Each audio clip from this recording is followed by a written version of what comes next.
இறைவனுடைய சாந்தியும் சமாதானமும் நம் அனைவர் மீதும் நிலவட்டுமாக. என்னுடைய யூடியூப் சேனலுக்கு உங்களை நான் வரவேற்கிறேன். நான் சம்மில். அதாவது அரசியல் யூதர்கள், அரசியல் கிறிஸ்தவர்கள் பற்றி திருக்குரான் என்ற தலைப்பில் ஏற்கனவே 2 பாக காணொளிகள் பேசியிருக்கிறேன். அந்த 2 பாக காணொளிகளினுடைய அதாவது 2ஆம் பாகத்தினுடைய தொடர்ச்சி தான் இந்த 3ஆம் பாக காணொளி. பெரும்பாலும் இந்த காணொளியோடு இந்த பேசுபொருள் நிறைவடைந்து விடும் இன்ஷா அல்லாஹ். அதாவது அந்த 2 பாக காணொளிகளையும் பார்க்காதவர்கள் நிச்சயம் பாருங்கள். அதனுடைய தொடர்ச்சி இது என்ற ரீதியில் அவற்றை பார்த்துவிட்டு இந்த காணொளியை பார்க்குமாறு கேட்டுக்கொள்கிறேன். அதாவது நாம் சூரத்துல் மாயிதாவுடைய 51, 52, 53வது வசனங்களுக்கான ஒரு விளக்க உரை எக்ஸிஜிசிஸை வாசித்து கொண்டிருக்கிறோம், வாசித்து விளக்கமளித்து கொண்டிருக்கிறோம். ஸோ அந்த வகையில் எந்த வசனம் அப்படின்னா, அவுது பில்லாஹி மினஷ் ஷைத்தானிர் ரஜீம், பிஸ்மில்லாஹிர் ரஹ்மானிர் ரஹீம். யா அய்யுஹல்லதீன ஆமனூ லா தத்தகிதுல் யஹூத வன் நஸாரா அவ்லியா பஅதுஹும் அவ்லியா பஅத் வமன் யதவல்லஹு மின்கும் ஃபஇன்னஹு மின்ஹும் இன்னல்லாஹ லா யஹ்தில் கௌம ஸாலிமீன். 52வது வசனம். فترى الذين في قلوبهم مرض يسارعون فيهم يقولون نخشى أن تصيبنا داعرة فعسى الله أن يأتي بالفتح أو أمر من عنده فيصبحوا على ما أصروا في أنفسهم نادمين. இது 52. அடுத்தது 53வது வசனம். ويقول الذين آمنوا أهؤلاء الذين أقسموا بالله جحد أيمانهم إنهم لمعكم حبطت أعمالهم فأصبحوا خاسرين. இது 53வது வசனம். இந்த வசனங்களுக்கான மொழிபெயர்ப்பு என்ன அப்படின்னா, நம்பிக்கையாளர்களே, அரசியல் யூதர்களையும் அரசியல் கிறிஸ்தவர்களையும் உங்கள் கூட்டாளிகளாக ஆக்கிக் கொள்ளாதீர்கள். அவர்கள் ஒருவருக்கொருவர் கூட்டாளிகளாக இருக்கிறார்கள். உங்களில் யாரேனும் அவர்களை கூட்டாளிகளாக ஆக்கிக் கொண்டால் அவரும் அவர்களை சார்ந்தவர் ஆவார். அல்லாஹ் அநியாயக்காரர்களுக்கு நேர்வழி காட்ட மாட்டான். 52வது வசனம். யாருடைய உள்ளங்களில் நோய் இருக்கிறதோ அவர்களின் பக்கம் விரைந்து செல்வதை நீர் காண்பீர்.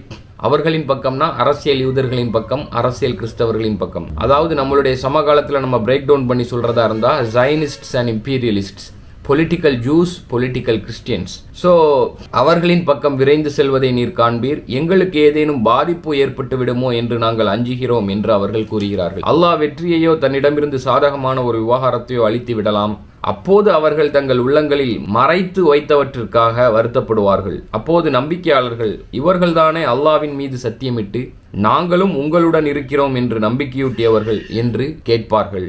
அவர்களுடைய செயல்கள் அனைத்தும் வீணாகிவிட்டன, அவர்கள் இழப்பிற்குள்ளாகி விட்டார்கள். இது 53வது வசனம்.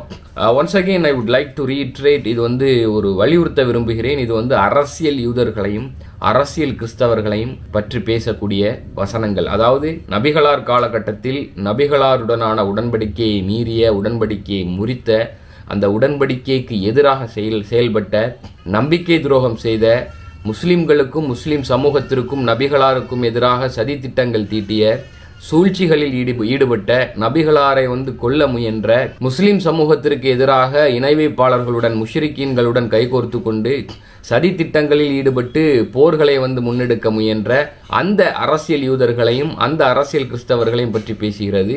அதாவது ஒட்டுமொத்தமாக முஸ்லிம்களினுடைய வளர்ச்சியை தடுக்க வேண்டும், முஸ்லிம்களை ஒடுக்க வேண்டும், கொலை செய்ய வேண்டும், இஸ்லாமிய சமூகத்தை கீழறுப்பு செய்ய வேண்டும் என்ற இந்த நாச வேலைகளில், கீழறுப்பு வேலைகளில் ஈடுபட்ட அந்த அரசியல் யூதர்களையும் அரசியல் கிறிஸ்தவர்களையும் பற்றி பேசக்கூடிய வசனங்களை அன்றி இவை ஆன்மீக யூதர்களையும் ஆன்மீக கிறிஸ்தவர்களையும் பற்றி பேசக்கூடிய வசனங்கள் அல்ல என்பதை நாம் இங்கே தெளிவுபடுத்த வேண்டிய தேவை இருக்கிறது. ஸோ கடந்த பாக உரையினுடைய தொடர்ச்சி தான் இந்த பாக உரை. ஸோ லாஸ்ட் வீக்ல நம்ம ஒரு புள்ளியில நிறுத்தியிருந்தோம். அந்த புள்ளியில இருந்து தொடருவோம் இன்ஷா அல்லாஹ். அதாவது அந்த முஃபஸிர் தன்னுடைய தஃப்சீர்ல தொடர்ந்து இந்த வசனங்களுக்கான விளக்க உரையாக தொடர்ந்து பேசுறாரு. அதுல சில வரலாற்று அறிவிப்புகளை, வரலாற்று நிகழ்வுகளை அறிவிப்புகளாக அதாவது இந்த வசனங்களுக்கும் தன்னுடைய விளக்கங்களுக்கும் பொருந்துகின்றது போல் அதை அரண் செய்வது போலான சில வரலாற்று விவரணைகளை, சில வரலாற்று அறிவிப்புகளை அவருடைய விளக்கங்களில் கொண்டு வருகிறார். அந்த வரலாற்று அறிவிப்புகளில் ஒரு சிலவற்றை நம்ம கடந்த பாகத்தில் பார்த்தோம். அதனுடைய தொடர்ச்சி என்ன அப்படின்னா, முஹம்மது இப்னு இஸ்ஹாக் கூறுகிறார், அபு இஸ்ஹாக் இப்னு யசார் எனக்கு அறிவித்தார், பனு கைனுகா அல்லாஹ்வுடைய தூதருக்கு எதிராக போரிட்ட போது அப்துல்லா இப்னு உபை அவர்களுக்கு ஆதரவாக எழுந்தான். அப்துல்லா இப்னு உபை யாரு? முனாஃபிகீன்களினுடைய தலைவன் பனு கைனுகா அப்படிங்கிற அந்த அரசியல் யூத கோத்திரத்திற்கு ஆதரவாக எழுந்தான். ஹஸ்ரஜ் குலத்தை சேர்ந்த உபாதா இப்னு சாமித் என்பவர் வந்து நபித்தோழர். உபாதா இப்னு சாமித் ரலியல்லாஹு அன்ஹு நபி அவர்களிடம் சென்று கூறினார், அல்லாஹ்வின் தூதரே, நான் அரசியல் யூதர்களுடன் நட்பு ஒப்பந்தத்திலிருந்து விலகி அல்லாஹ்வுடைய தூதரின் நம்பிக்கையாளர்களின் தோழமையில் இணைந்து விட்டேன். நிராகரிப்பாளர்களின் நட்பு ஒப்பந்தத்திலிருந்து நான் விலகிவிட்டேன் அப்படின்னு சொல்லிட்டு உபாதா இப்னு சாமித் சொல்றாங்க. ஆனா அதே நேரத்தில் அதற்கு நேர்மாறா முஸ்லிம்களின் அணியில் இருக்கக்கூடிய இஸ்லாமிய அடையாளத்தில் இருக்கக்கூடிய இஸ்லாமிய சடங்கு சம்பிரதாயங்களில் தொழுகை, நோன்பு உள்ளிட்ட சடங்கு சம்பிரதாயங்களில் கிரியைகளில் தன்னை மறைத்து வைத்துக் கொண்டிருந்த அப்துல்லா இப்னு உபை இப்னு சல்லூல் என்கிற முனாஃபிக் என்ன செய்யறான்னா, யூத கோத்திரத்திற்கு ஆதரவாக அவர்களுடைய அரசியல் நடவடிக்கைகளில், இந்த முஸ்லிம் சமூகத்திற்கு எதிராக அவர்களுடைய அரசியல் நடவடிக்கைகளில் அவர்களுக்கு ஆதரவாக எழுகிறான். புரியுதுங்களா? அதாவது பனு கைனுகா அல்லாஹ்வுடைய தூதருக்கு எதிராக போரிட்ட போது அப்துல்லா இப்னு உபை அவர்களுக்கு ஆதரவாக எழுந்தான். புரியுதுங்களா? அப்போ என்னைக்குமே வந்து நம்ம வந்து ஒரு உரையை வந்து, அதாவது ஒரு வீடியோ பேசும்போது நம்மளுடைய நிகழ்காலத்தில் சமகாலத்தில் வரலாற்றிலிருந்து என்ன பாடங்களையும் படிப்பினைகளையும் உள்ளுதிப்புகளையும் உருவி பெற முடியும் அப்படிங்கிற நோக்கத்தில் தான் நம்ம பேசுறது.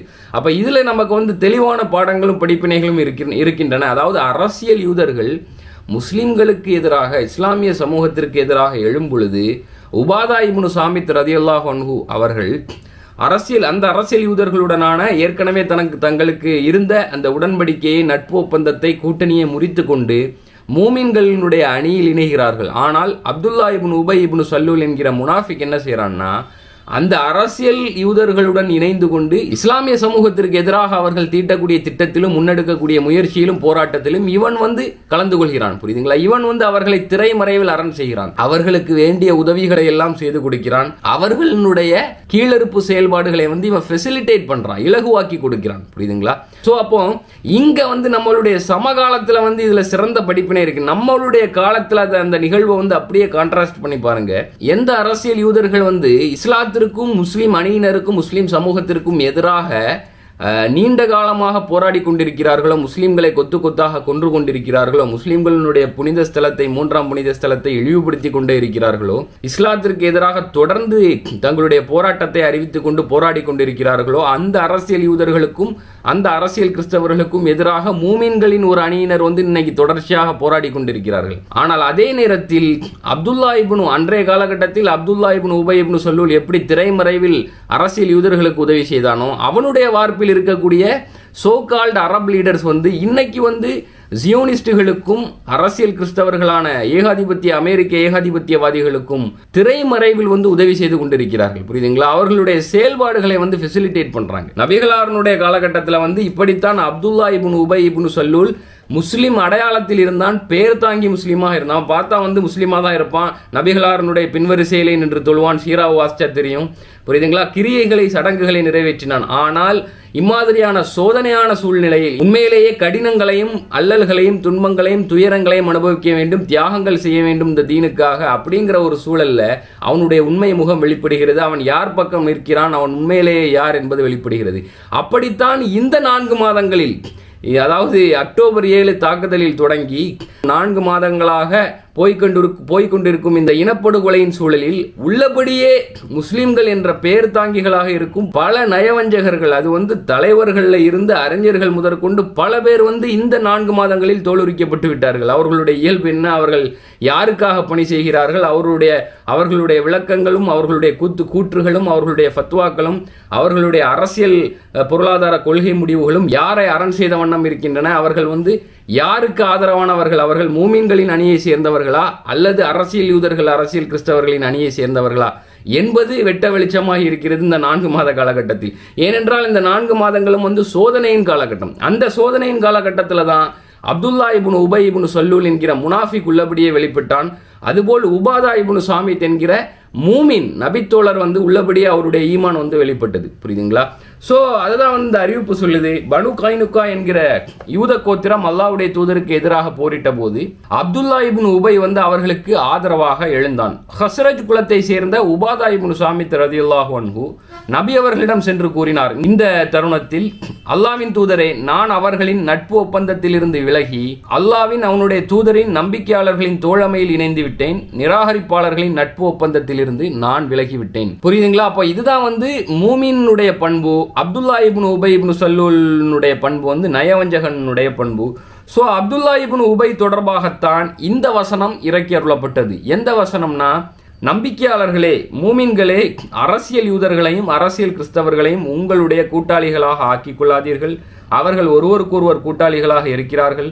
உங்களில் யாரேனும் அவர்களை கூட்டாளிகளாக ஆக்கி கொண்டால் அவரும் அவர்களை சார்ந்தவர் ஆவார். அதுபோல் சூரத்துல் மாயிதாவுடைய இன்னொரு வசனமும் வந்து இந்த கான்டெக்ட்ல வந்து இறக்கி வரப்படுது. அது என்ன வசனம் அப்படின்னா, யார் அல்லாஹ்வையும் அவனுடைய தூதரையும் இன்னும் நம்பிக்கையாளர்களையும் நேசர்களாக ஆக்கிக் கொள்கிறார்களோ அவர்கள் அறிந்து கொள்ளட்டும், நிச்சயமாக அல்லாஹ்வின் அணியினர் தான் வெற்றி பெறக்கூடியவர்கள். புரியுதுங்களா? வமையத வல்லல்லாஹ வ ரசூலஹு வல்லதீன ஆமனு ஃபஇன்ன ஹிஸ்புல்லாஹி ஹுமுல் காலிபூன் அப்படின்னு வரும். ஸோ தொடர்ந்து இந்த முஃபஸிர் வந்து விளக்கம் கொடுக்கிறாரு. அதாவது இந்த செய்திகள் அந்த சமயத்தின் முஸ்லிம் சமூகத்தின் சூழலை உணர்த்துகின்றன.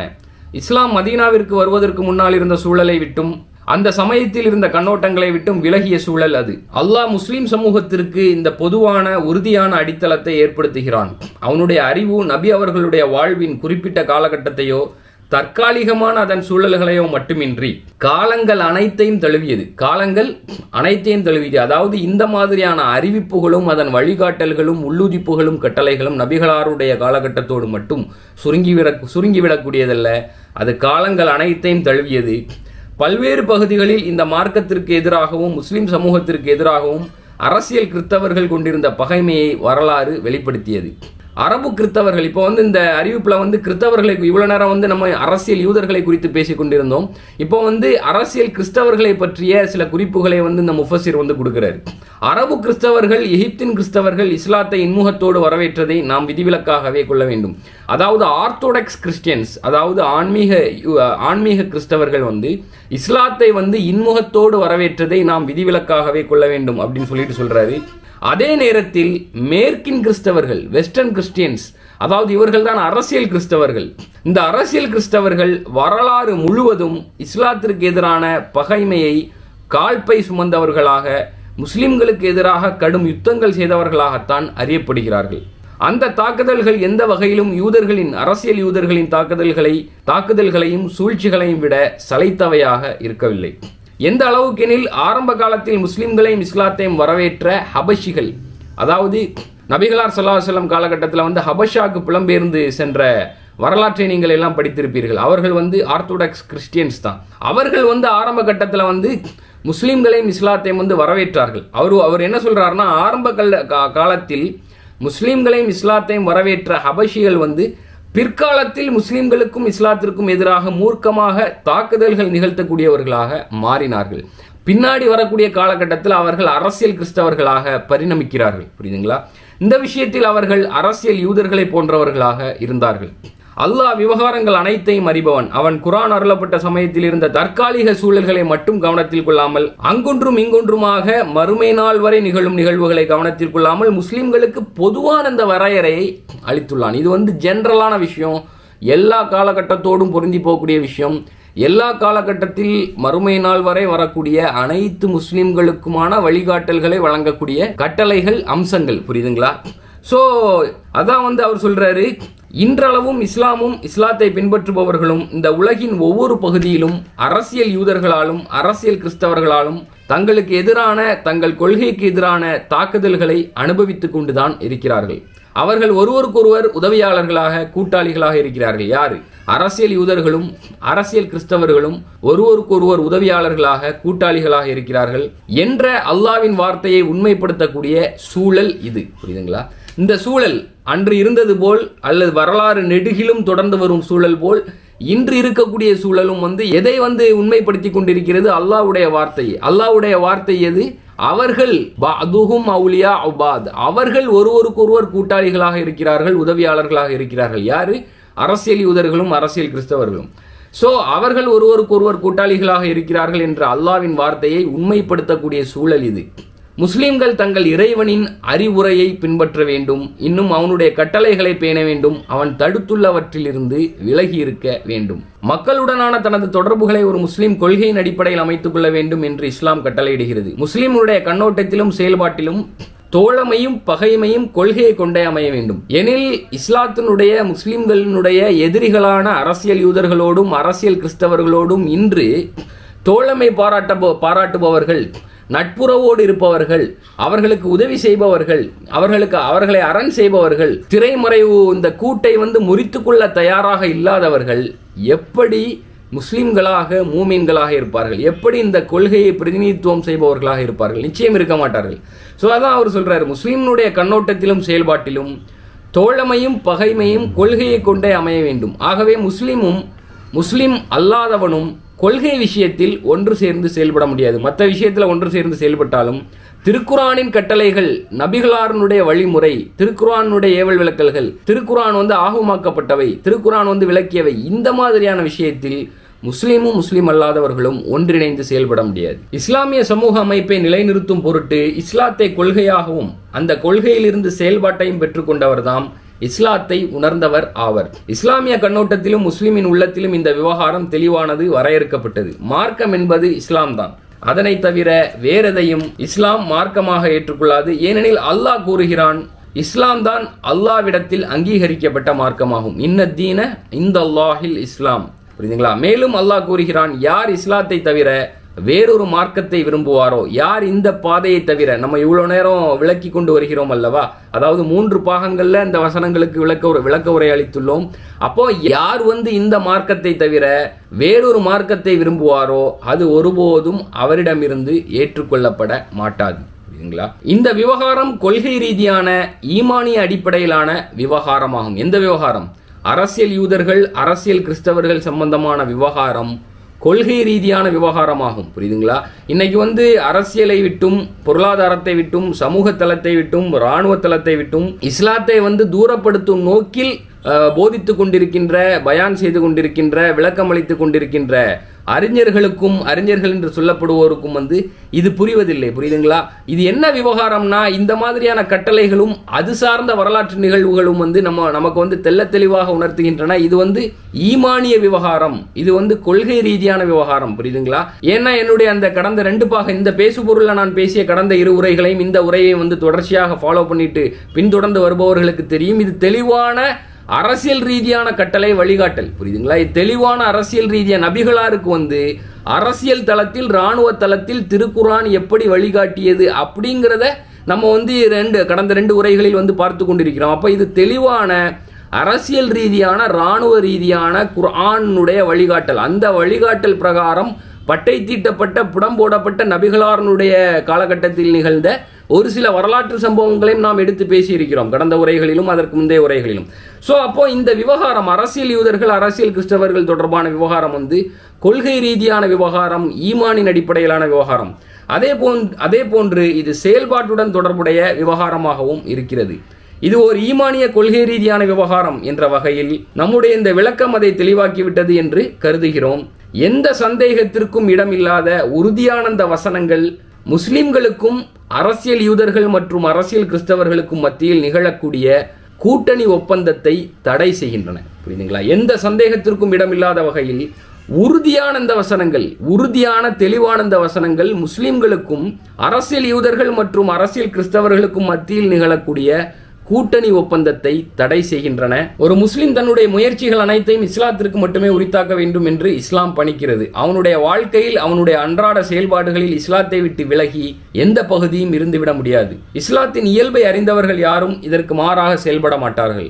இஸ்லாத்தின் எதிரிகளுடன் இணைந்து செயல்படுவதற்கு இந்த வழிகாட்டலை விட்டு விலகிய பகுதிகளும் இருக்கின்றன என்று ஒரு முஸ்லிம் ஒருபோதும் எண்ண மாட்டான். அதாவது இஸ்லாத்தின் எதிரிகளுடன் இணைந்து செயல்படுவதற்கு, உதாரணத்துக்கு இந்த கேஸ்ல அரசியல் யூதர்களுடனும் அரசியல் கிறிஸ்தவர்களுடனும் இணைந்து கைகோர்த்து செயல்படுவதற்கு இந்த வழிகாட்டலை விட்டு விலகிய, இஸ்லாத்தினுடைய திருக்குரானுடைய வழிகாட்டலை விட்டு விலகிய வேறு பகுதிகளும் இருக்கின்றன என்று ஒரு முஸ்லீம் ஒருபோதும் எண்ண மாட்டான். இஸ்லாத்தை விட்டுவிட்டவர்களால் மட்டுமே அவ்வாறு, நல்லா கேட்டுக்கிடுங்க, தீர்க்கமான வரிகள். இஸ்லாத்தை விட்டுவிட்டவர்களால் மட்டுமே அவ்வாறு அரசியல் யூதர்களுடனும் அரசியல் கிறிஸ்தவர்களுடனும் இஸ்லாத்தின் எதிரிகளுடன் முஸ்லிம்களுடைய எதிரிகளுடன் கைகோர்த்து செயல்பட முடியும். இஸ்லாத்தை விட்டுவிட்டவர்களால் மட்டுமே அவ்வாறு அரசியல் யூதர்கள் மற்றும் அரசியல் கிறிஸ்தவர்களுடன் இணைந்து செயல்பட முடியும். அரசியல் யூதர்களும் அரசியல் கிறிஸ்தவர்களும் முஸ்லிம்களிடம் என்ன வேண்டுகிறார்கள் என்பதை திருக்குரான் நமக்கு தெளிவுபடுத்தி இருக்கிறது.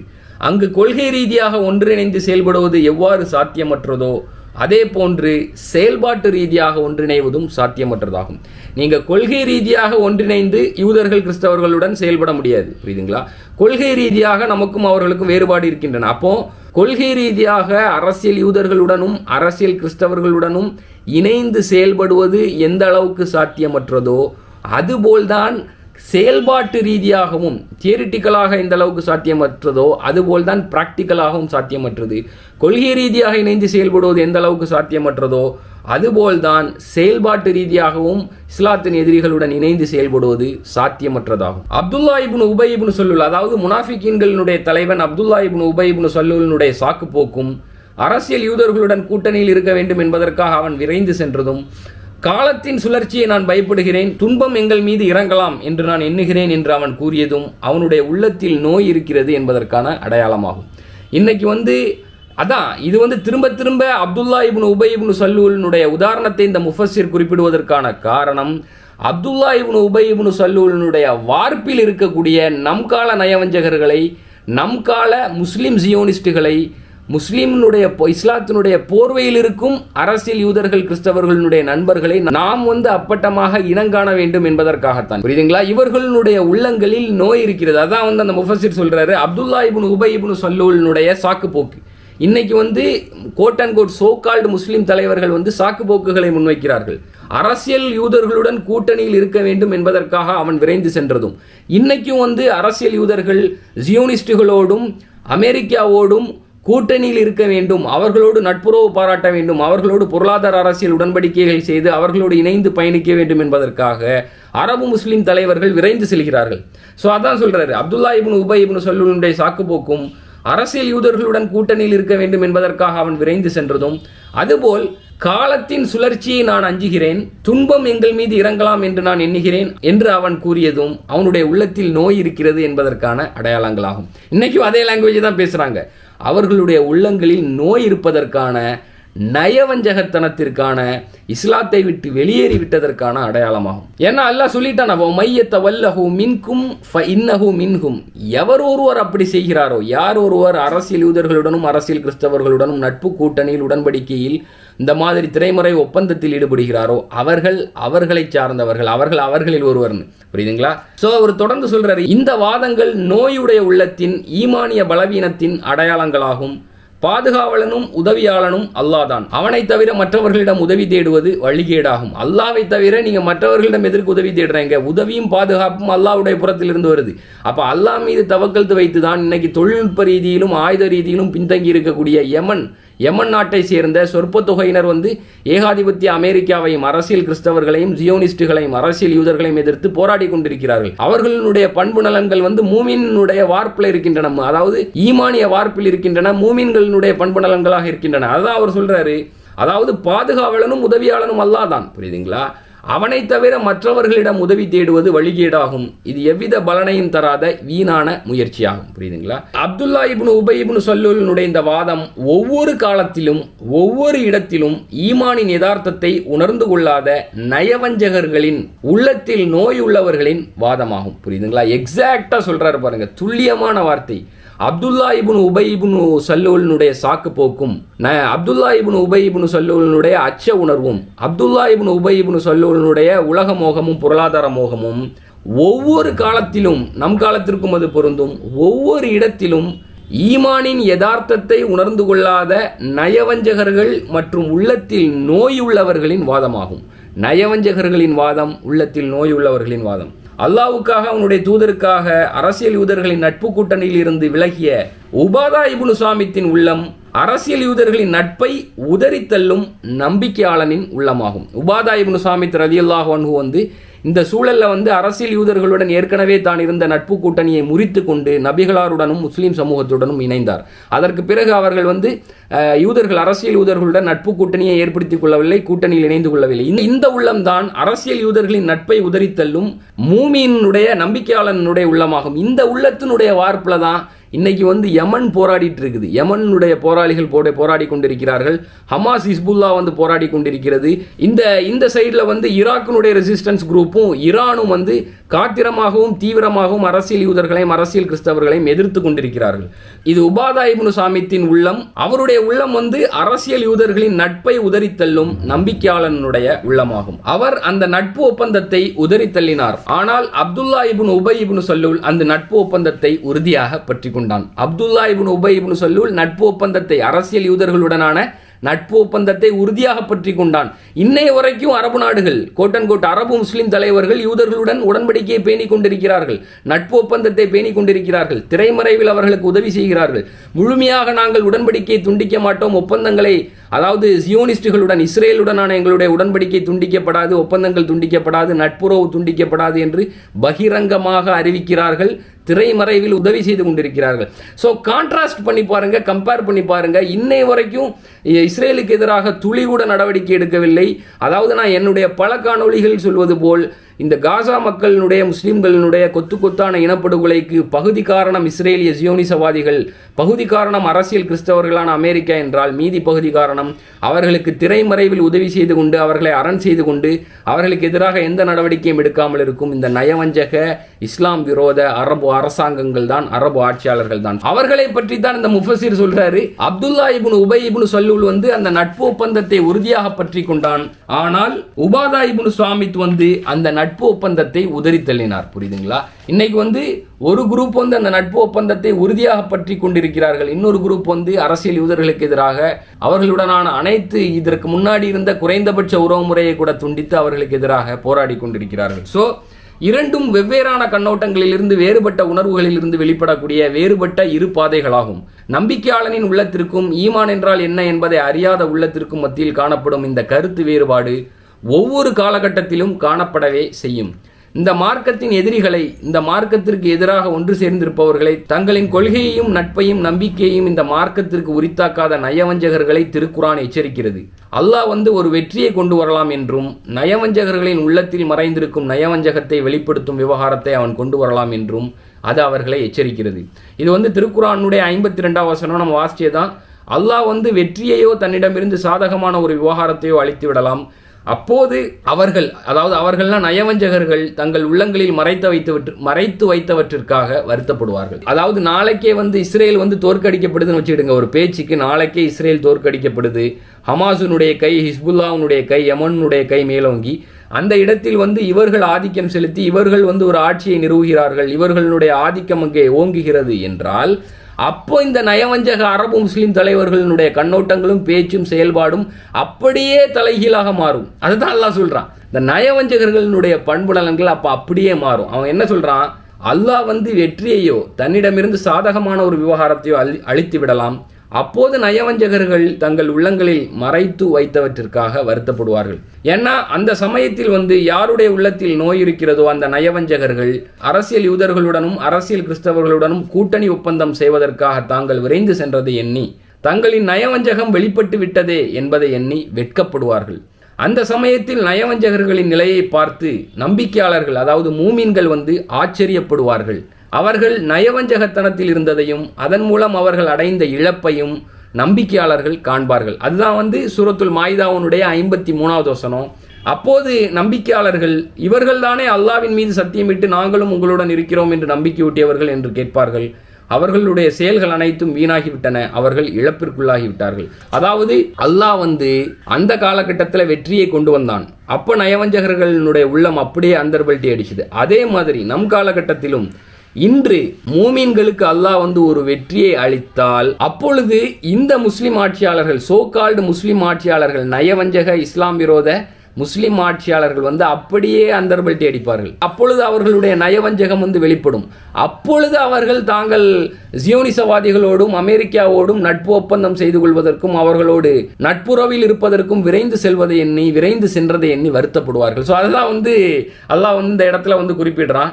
அல்லாஹ் வந்து வெற்றியையோ தன்னிடமிருந்து சாதகமான ஒரு விவகாரத்தை அளித்து விடலாம். அப்போது அவர்கள் தங்கள் உள்ளங்களில் மறைத்து வைத்தவற்றிற்காக வருத்தப்படுவார்கள். அப்போது நம்பிக்கையாளர்கள் இவர்கள் தானே அல்லாஹ்வின் மீது சத்தியமிட்டு நாங்களும் உங்களுடன் இருக்கிறோம் என்று நம்பிக்கை ஊட்டியவர்கள் என்று கேட்பார்கள். அவர்களுடைய செயல்கள் அனைத்தும் அவர்களுடைய நயவஞ்சகர்களுடைய செயல்கள் அனைத்தும் வீணாகிவிட்டன. அவர்கள் இழப்பிற்குள்ளாகி விட்டார்கள். புரியுதுங்களா? ஸோ இந்த முஃபஸிர் வந்து இப்படி முடிக்கிறார். இந்த வசனங்களுக்கான விளக்க உரை இப்படி முடிக்கிறாரு. அல்லாஹ் ஒரு நாள் வெற்றியை கொண்டு வந்தான். அந்த காலகட்டத்தில் நபிகளாருடைய காலகட்டத்தில், அதாவது அது வந்து மக்கா வெற்றியாகவும் இருக்கலாம், அல்லது தீர்ப்பை அளிக்கும் வெற்றியாகவும் இருக்கலாம், அல்லது அல்லாஹ்வுடைய கட்டளை வரக்கூடிய நேரமாகவும் இருக்கலாம்.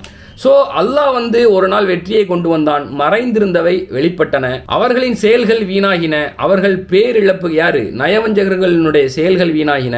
அவர்கள் பேரிழப்பிற்கு உள்ளானார்கள். அதுபோல் அல்லாஹ் வெற்றியை கொண்டு வருவான் என்ற வாக்குறுதியை நாம் நம்பி இருக்கிறோம். அல்லாஹ்வின் கயிற்றை நாம் பற்றி இருக்கும் போதெல்லாம் நேசத்தை அவனுக்கு மட்டுமே நாம் உரித்தாக்குபவர்களாக இருப்போம்.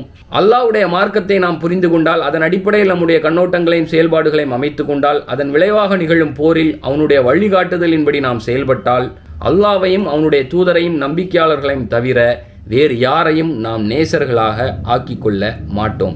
இத்தோடு இந்த தஃப்சீர், இந்த முஃபஸிர் வந்து இந்த வசனங்களுக்கான விளக்க உரையை வந்து நிறைவு செய்கிறார். ஸோ இன்ஷா அல்லாஹ் இந்த 3 காணொளிகளும், இந்த பேசுபொருளில் நான் பேசிய 3 காணொளிகளும் உங்களுக்கு இந்த விஷயத்தில் அரசியல் யூதர்கள், அரசியல் கிறிஸ்தவர்களுடனான ஒரு மூமியினுடைய நிலைப்பாடு, உறவுமுறை எப்படி இருக்க வேண்டும் என்ற இந்த விஷயத்தில் உங்களுக்கு ஒரு தெளிவு கிடைத்திருக்கும், ஒரு கிளாரிட்டி கிடைச்சிருக்கும்னு நினைக்கிறேன். ஸோ இன்ஷா அல்லாஹ் நம்ம வந்து தொடர்ந்து பேசுவோம். மீண்டும் அடுத்த காணொளியில் சந்திப்போம். என்னோடு இணைந்திருங்கள். நான் சம்மில். இறைவனுடைய சாந்தியும் சமாதானமும் நம் அனைவர் மீதும் லோட்டுமா.